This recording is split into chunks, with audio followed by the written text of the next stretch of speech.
Good morning. This morning we have Dr. Blaire coming out for our fall health checkups. We're going to do fall vaccines, deworming, annual teeth floats, and for our 4-year-olds and under, we're going to do their semi-annual teeth floats. They get done spring and fall. And then we are going to do microchips for everyone because as of December 2025, USEF is requiring microchips for all the horses that are competing next year. So we're going to get that done today too. Walking my team of horses.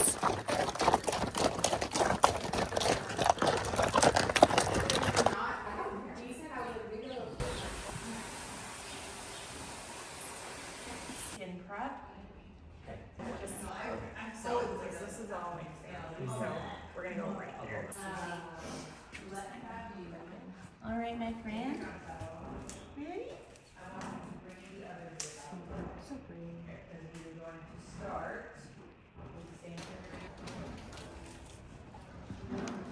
Holy, that's the microchip needle. What gauge is that? 12. 12 gauge. Yeah. Sorry, dude. 12. At least you're sleepy for it. Sure, there's not one hiding. I think with yours, we're pretty sure.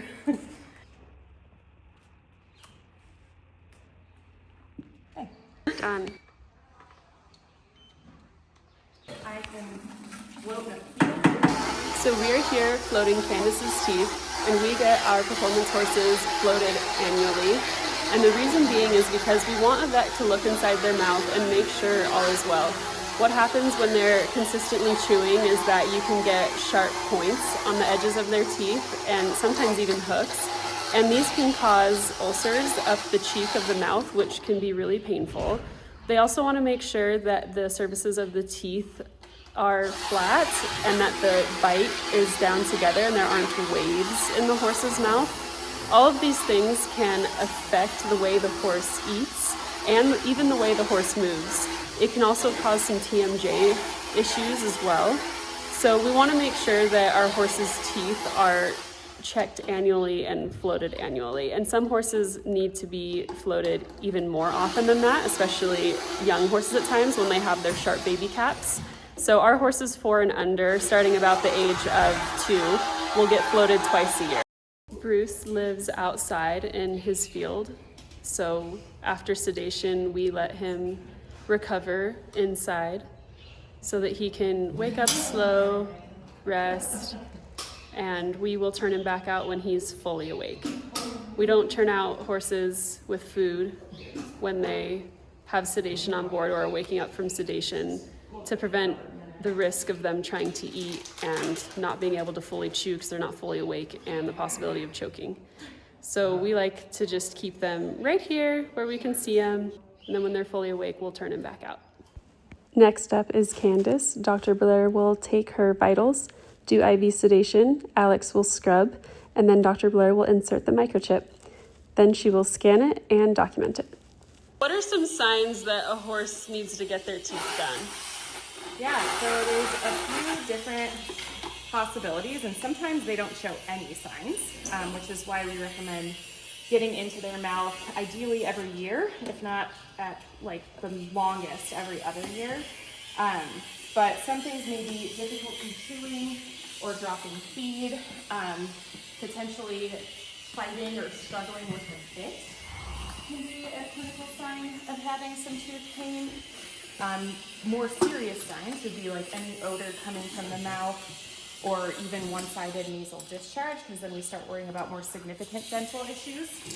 But overall, I think one of the biggest takeaways is that horses that have dental issues may not actually show any clinical signs outwardly because they're prey animals, so they're not going to show mouth pain very easily, which is why it's so important for us to have very regular examinations to make sure that there are no sores or issues in the back of their mouth that are going to affect their ability to chew and eat appropriately and also stay comfortable. During the fall, I do like to hit them with a dewormer that covers tapeworms. Even though they're pretty rare in Utah, they're not unheard of, and Quest Plus has praziquantel in it, which will cover tapeworms, and you can't see those in fecal egg counts. So just make sure we're covering our bases. Next up, Kelly gets her vitals taken, IV sedation, and her microchip inserted. After her microchip was inserted, Dr. Blaire flushed out her mouth with a Listerine solution in preparation for her float, and we could not believe what we found next. Upon initial examination, everything looked normal, but then the light was shown in the very back, and that's when we saw it, an ulcer in her soft palate in a really unique place. Definitely not where we were expecting to see an ulcer, but there it was. As Dr. Blaire examined the mouth further, she found a line of ulcers on the right side of Kelly's cheek.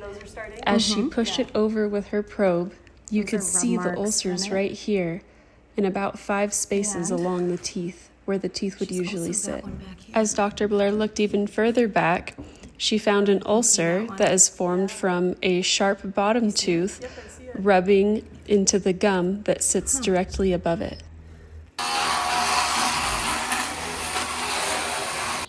So Dr. Blaire just finished floating Kelly, and she had 2 ulcers in really unique spots, as well as the beginning of some ulcering starting in her cheek. And this is just why it's so important to have your horses checked annually. This is a horse that's had regular dental visits and regular dental maintenance, and she still had a couple ulcers forming. So I'm so glad that Dr. Blaire is here, and I'm glad that she took care of it. Her mouth looks great, and now those ulcers have a chance to start healing.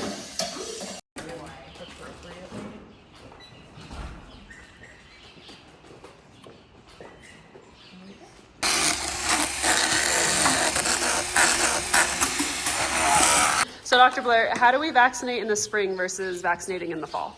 So in the spring, we are primarily vaccinating for their annual shots that include vector-borne diseases, so diseases that are going to be spread by mosquitoes predominantly, or flies. And so with our spring vaccine, we're including Eastern and Western encephalitis, West Nile virus, and tetanus, which we want to give at least once annually in case they ever got a puncture wound or anything like that, because that's just kind of present in the soil, in our environments everywhere.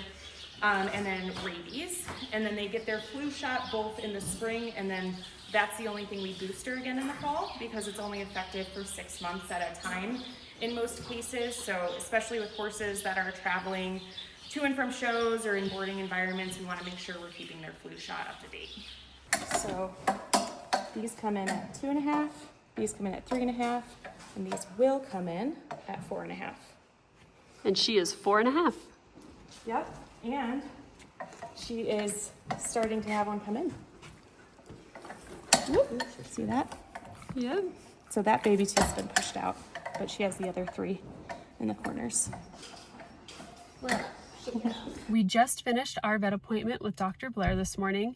We did the flu booster shot for their vaccinations, and then we did deworming. We used Quest Plus. We alternate which dewormer we use, spring and fall. And then we microchipped everyone. As of 2026, all horses competing in USCF licensed competitions will need to have a microchip as a form of identification. So we got all 5 of the horses done, and we also floated everyone. We do these floats annually, and everyone looked really, really great, just regular, normal maintenance. We won't have to do Margot twice a year anymore because she has officially lost all of her caps and all of her baby teeth and is just getting 2 last adult teeth in the front. So we will just go from doing her twice a year to doing her once a year starting next year as a 5-year-old. So everyone looked really, really great, and thanks for following along during our fall vet visit.